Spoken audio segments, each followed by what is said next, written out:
Bonjour. Alors pendant la dernière leçon, est-ce que vous avez appris les conjugaisons des verbes au futur? Non pas seulement des verbes qui ont des racines régulières, mais aussi des formes irrégulières?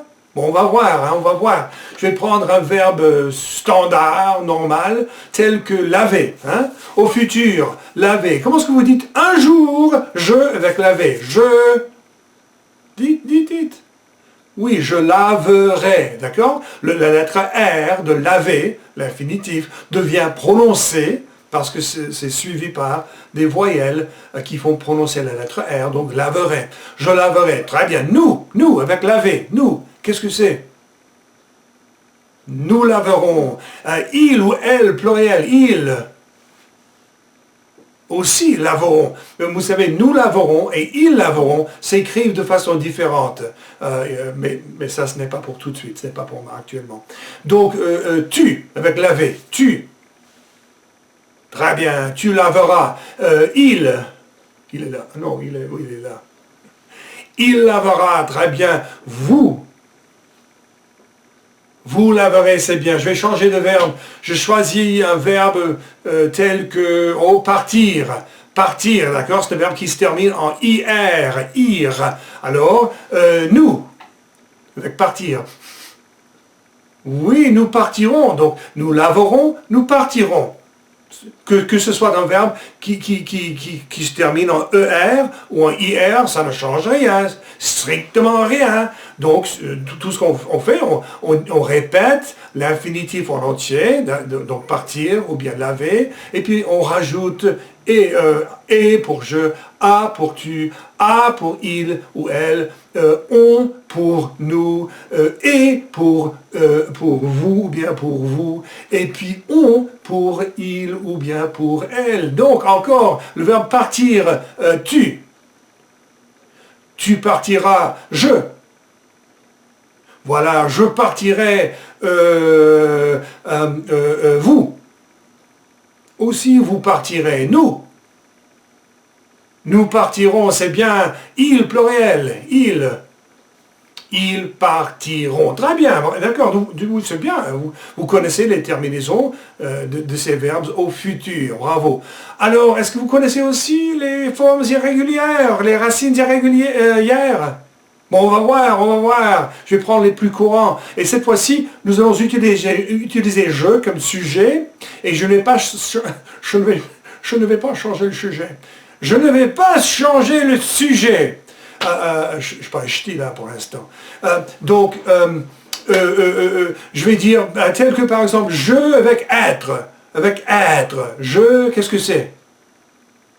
Oui, je serai. Seur, c'est la racine, la forme irrégulière du verbe être quand on utilise le futur. On parle de l'avenir.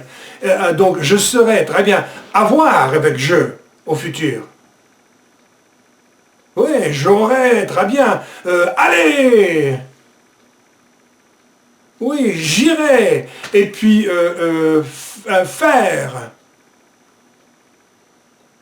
Oui, je ferai. Je vois que vous avez fait des études assez sérieuses. Vous vous êtes appliqué pendant la dernière leçon et pour ça, je vous félicite. Donc, maintenant, tout ce qu'on va faire, on va essayer de former quelques phrases ensemble. Nous allons regarder la leçon 8-6, ou cette leçon-ci.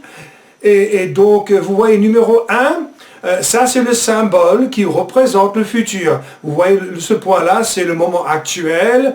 Là, c'est dans le passé. Et puis ça, c'est le futur. Cette flèche indique le futur. D'accord? Donc, ici, il est en train de rêver. Il est en train de penser à l'avenir, 2025, 2030, 2035, etc.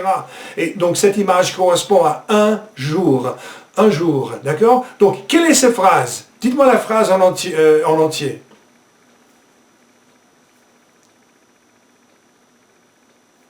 Voilà.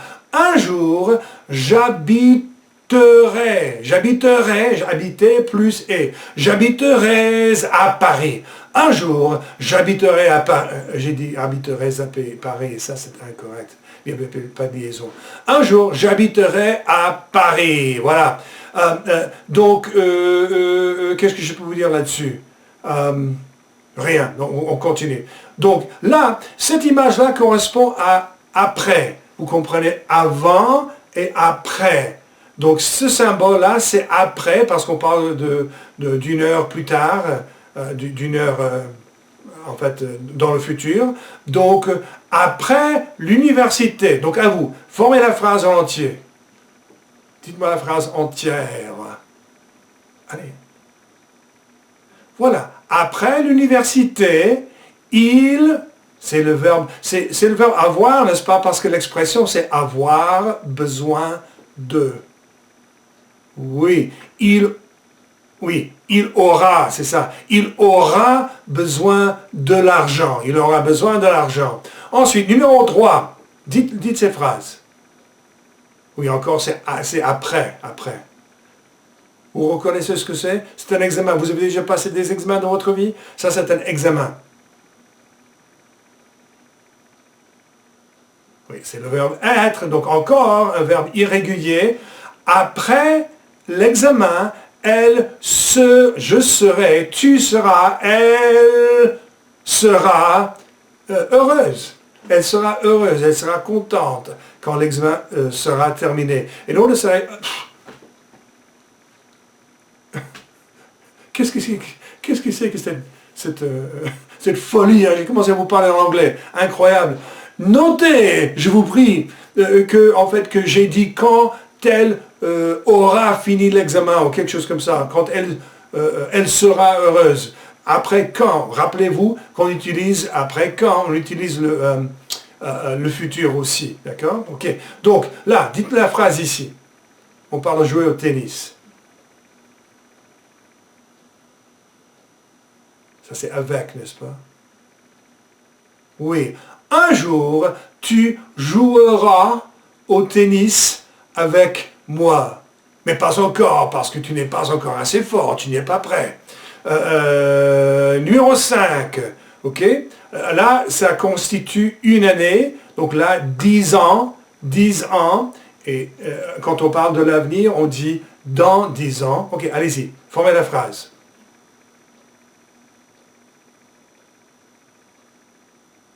Voilà. Dans 10 ans, encore c'est un verbe irrégulier, c'est avoir, vous aurez une famille. Très bien. Et enfin, avec numéro 6, heureusement, on a un verbe régulier, enfin, donc ce sera plus facile. Allez, dites.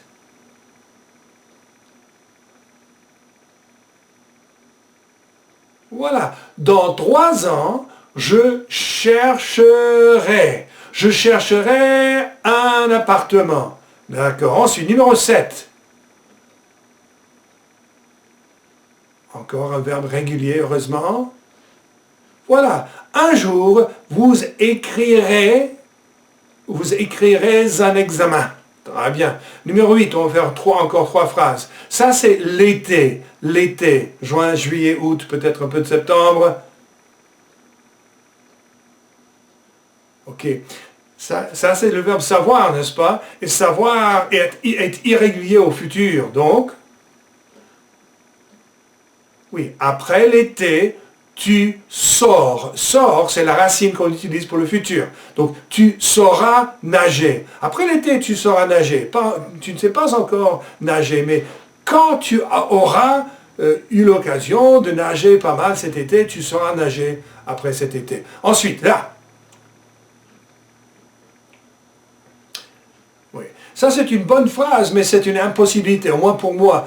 Comprendre les maths, je ne pense pas. Mais un jour, ils comprendraient, dront. Qu'est-ce que ça va être? Qu'est-ce que c'est? Oui, ils comprendront les maths. Un jour, ils comprendront les maths. Et pour finir, ça correspond à l'année prochaine, n'est-ce pas? Donc on parle de l'avenir. Dites.